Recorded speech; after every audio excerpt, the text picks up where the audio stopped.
Una de las cosas que ha puesto de manifiesto este difícil periodo de tiempo a causa de la pandemia del coronavirus que hemos estado atravesando durante los 2 últimos años y del cual estamos empezando a emerger es el egoísmo en el corazón humano. Mientras meditaba acerca de lo que el Señor desea decirle a su iglesia para el tiempo que sigue, Él me mostró el tema de la humildad. Por esa razón, hoy vamos a comenzar a considerar este tema y para ello vamos a ir primeramente al pasaje de Ezequiel capítulo 21 versículo 26 donde leemos lo siguiente: Así dice el Señor omnipotente, quítate el turbante, renuncia a la corona, que todo cambiará. Lo humilde será exaltado y lo excelso será humillado. Biblia al día. La Nueva Traducción Viviente lo expresa de la siguiente manera: Esto dice el Señor soberano, quítate la corona de joyas, porque el antiguo orden está por cambiar. Ahora los humildes serán exaltados y los poderosos serán humillados. Personalmente creo que este es un buen tiempo para practicar la humildad y para experimentar la exaltación como consecuencia lógica y natural de humillarnos ante Dios. En 1 Pedro capítulo 5 versículo 6, la palabra de Dios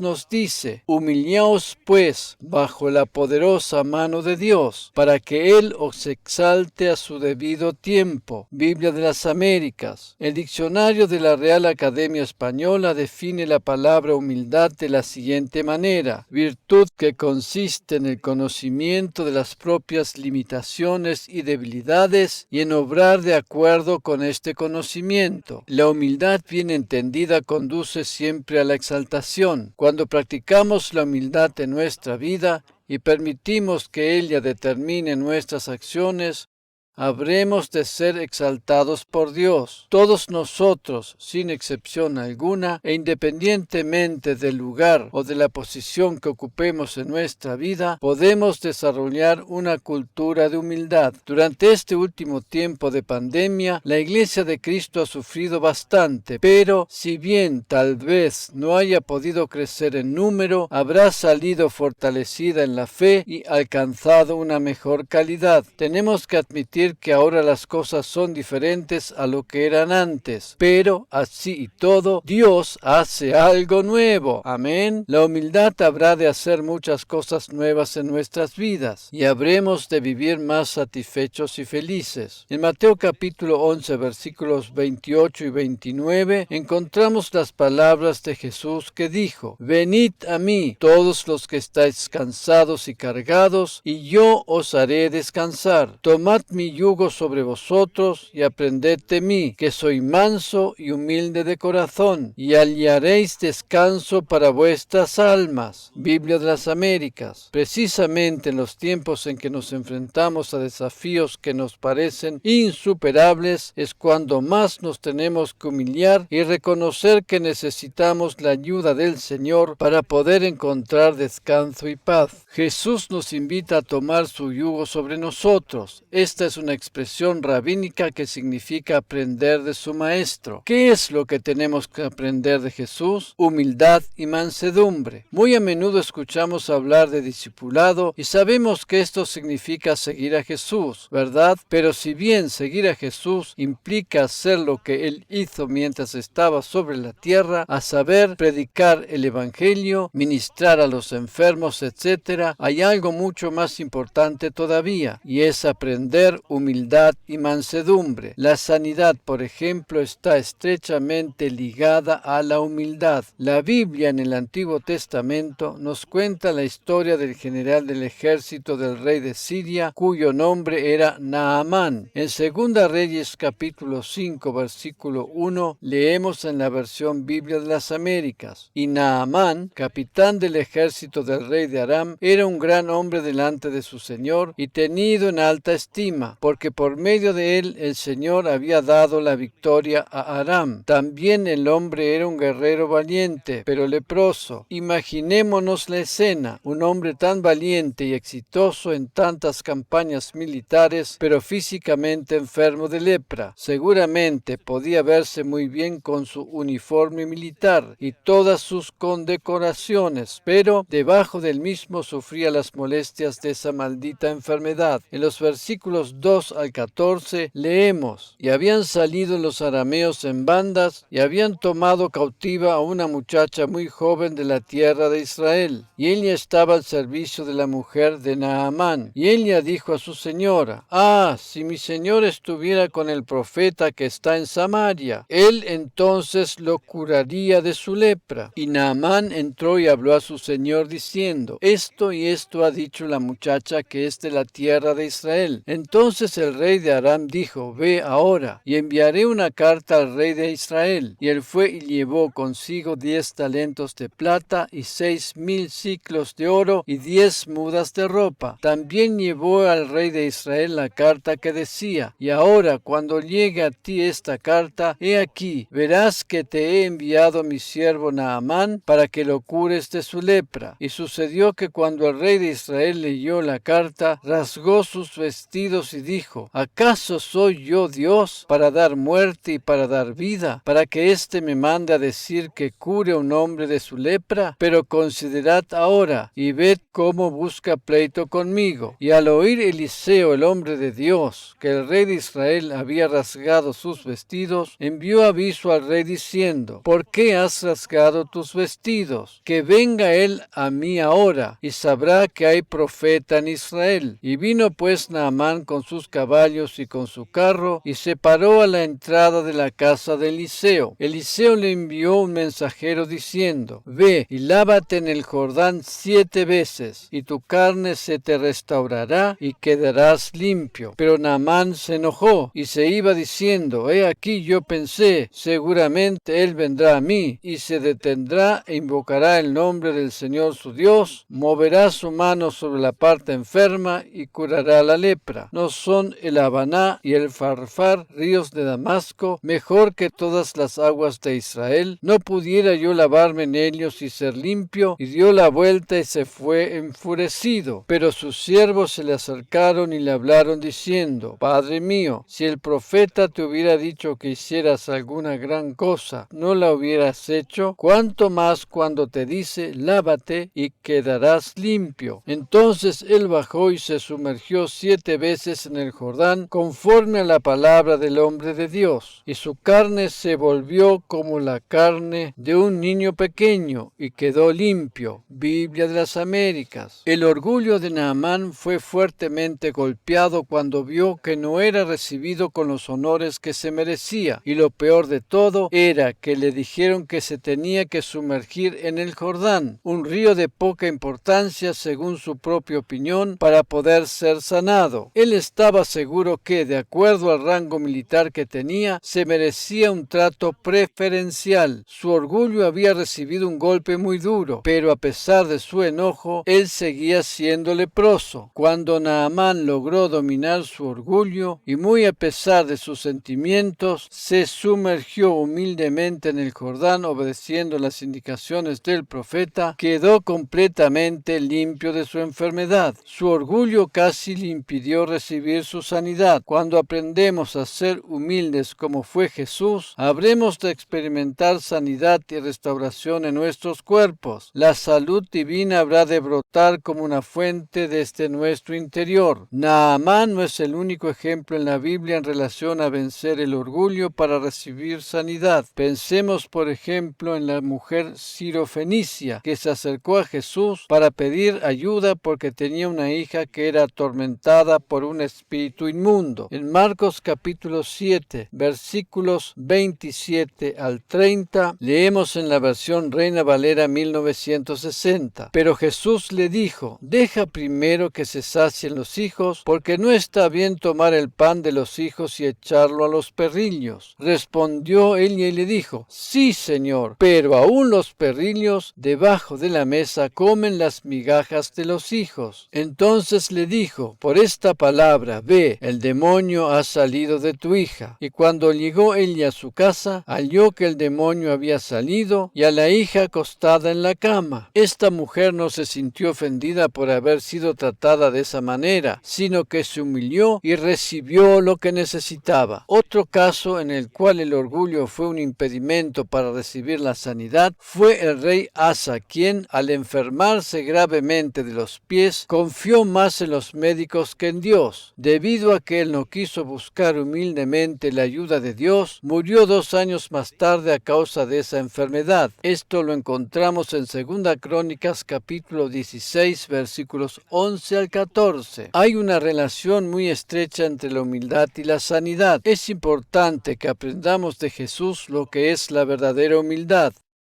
Ser humildes no quiere decir que tengamos que ser como un felpudo a la entrada de una casa donde todos los que pasan se limpian la suciedad de sus zapatos. Eso no es humildad. Ser humildes no significa que todos los que nos rodean descarguen su basura sobre nosotros o nos pisoteen. Eso no es humildad. Tampoco el Señor nos envía una enfermedad para que aprendamos humildad. De ninguna manera. Ser pobre y tener necesidades tampoco es ser humilde. Hay muchos que asocian la humildad con la pobreza. Sin embargo, la Biblia nos dice exactamente lo contrario. La recompensa de la humildad y del temor del Señor son la riqueza, el honor y la vida. Proverbios capítulo 22, versículo 4, Biblia de las Américas. La mejor definición de lo que es la verdadera humildad la encontramos en Filipenses capítulo 2, versículos 3 y 4. Nada hagáis por egoísmo o por vanagloria, sino que con actitud humilde cada uno de vosotros considere al otro como más importante que a sí mismo, no buscando cada uno sus propios intereses,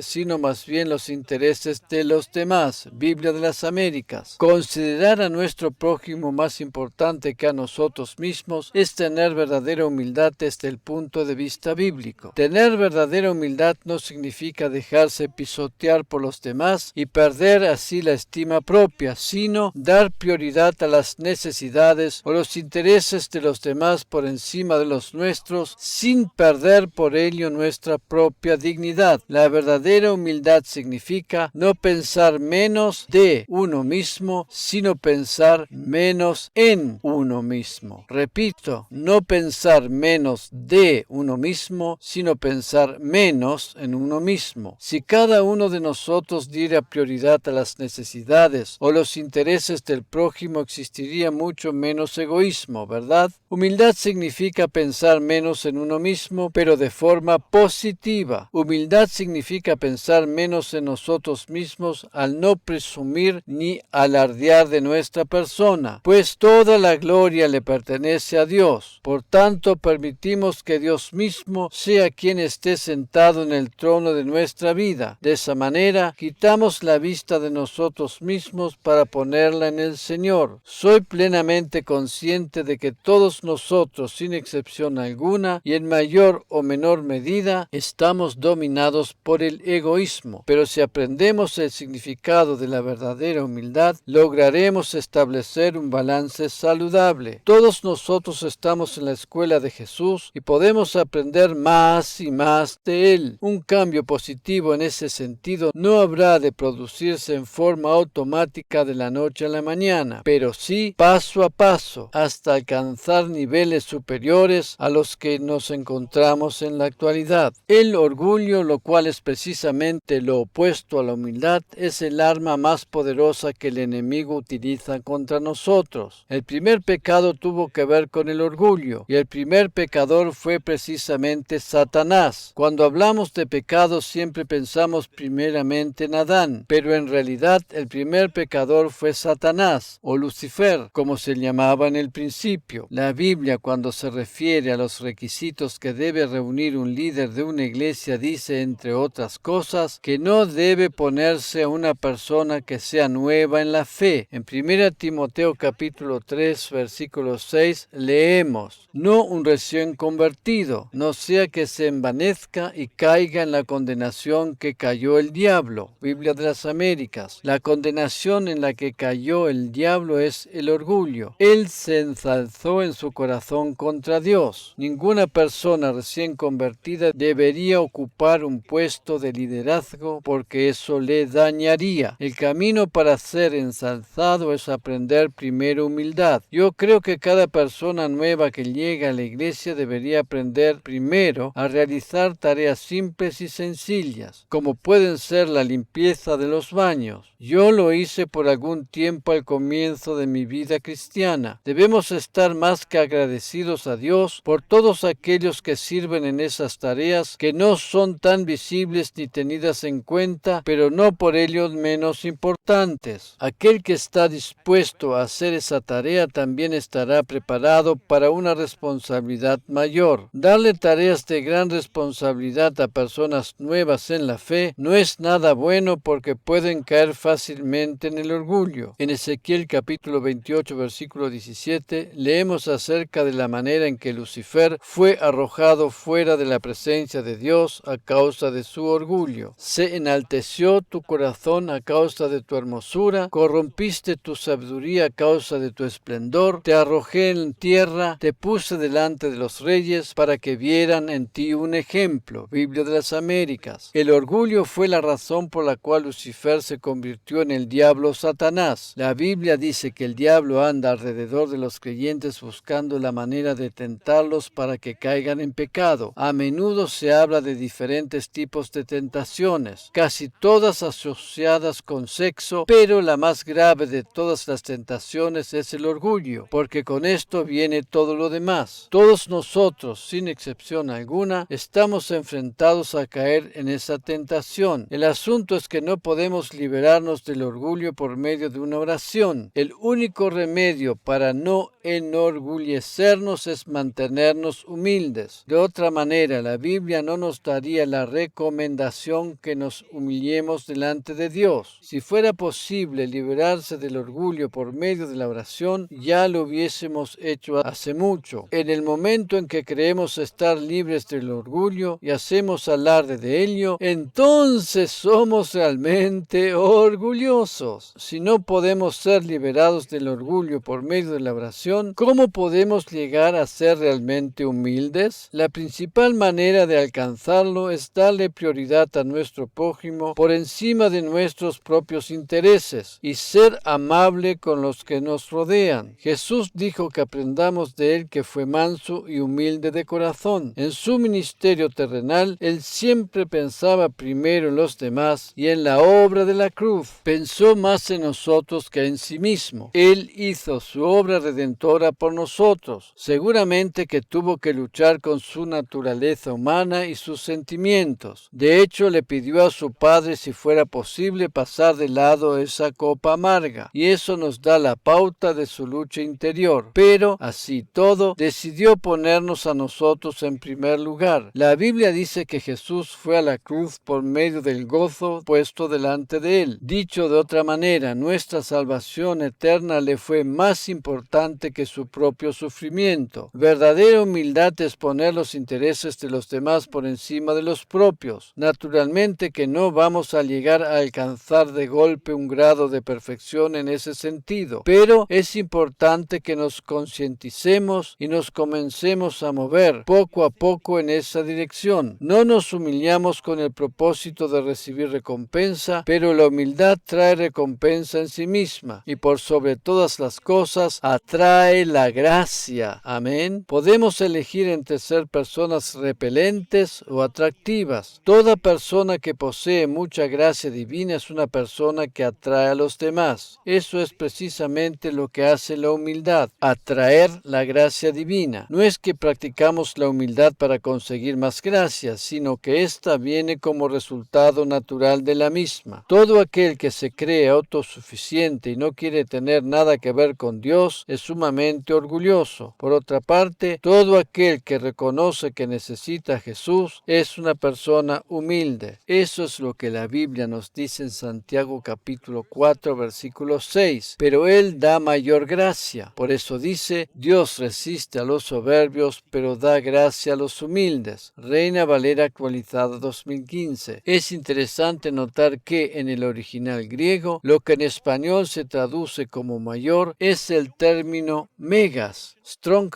G 3173 y significa grande, enorme, abundante. Hoy en día y especialmente en el lenguaje coloquial de la gente joven, escuchamos muy a menudo la palabra mega para representar algo que es muy grande y muy bueno, ¿verdad? Sí, eso es precisamente lo que quiere decir este versículo. Dios da mayor y más abundante gracia a aquellos que son humildes. Por eso dijimos anteriormente que la humildad atrae la gracia divina. Dicho de otra manera, con nuestra actitud, ya sea de humildad o de orgullo, podemos atraer la gracia o distanciarla de nosotros. En Hebreos capítulo 12, versículo 15, leemos: Cuídense unos a los otros para que ninguno de ustedes deje de recibir la gracia de Dios. Tengan cuidado de que no brote ninguna raíz venenosa de amargura, la cual los trastorne a ustedes y envenene a muchos. Nueva Traducción Viviente. Si somos sinceros con nosotros mismos, todos deseamos recibir más gracia divina, ¿verdad? Si hiciéramos una encuesta sobre cómo recibir más gracia, tendríamos unas cuantas opiniones diferentes, muchas de ellas seguramente muy buenas, pero ¿cuál es el camino bíblico para alcanzarla? No recibimos más gracia divina por medio de nuestros esfuerzos personales, sino por aprender más de Jesús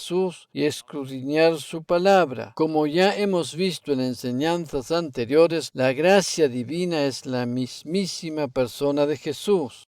Cuando aprendemos humildad por medio del ejemplo de Jesús, recibimos más gracia divina. Él dijo, aprended de mí que soy manso y humilde de corazón. Vamos a observar ahora un pasaje que establece una relación entre el corazón y la humildad. En 2 Reyes capítulo 22, versículo 19 leemos, porque se enterneció tu corazón y te humillaste delante del Señor cuando oíste lo que hablé contra este lugar y contra sus habitantes, que vendrían a ser desolación y maldición, y has rasgado tus vestidos y has llorado delante de mí. Ciertamente te he oído, declara el Señor. Biblia de las Américas. Aquí encontramos un principio maravilloso. Todo aquel que honra al Señor habrá de ser honrado por Él. La humildad nos mantiene siempre en una actitud correcta. Resumiendo, podemos decir entonces que cuando nos humillamos delante de Dios, Él nos exalta. La manera más importante de humillarnos es obedeciendo su palabra. Volvamos a considerar el pasaje de Proverbios capítulo 22, versículo 4. La humildad y el respeto hacia el Señor llevan al hombre a la riqueza, a la honra y a una larga vida. Nueva Biblia al día. Todos nosotros deseamos tener una vida larga y provechosa, llena de honra y con provisión más que suficiente, ¿verdad? No estamos en contra de las riquezas para nada. Por el contrario, precisamente la persona humilde es la que mejor puede manejar las riquezas porque no piensa tanto en sí misma, sino mucho más en los que le rodean. La persona rica pero humilde estará siempre pensando a quién puede bendecir con su riqueza. De acuerdo a los que nos dice la palabra de Dios aquí, el orgulloso y altanero no habrá de recibir riquezas, por lo menos duraderas, porque estará pensando siempre en retenerlas para sí mismo. Sin embargo, el humilde recibe riquezas y abundancia como recompensa porque justamente con su actitud de corazón estará siempre pensando en bendecir a los demás. Amén.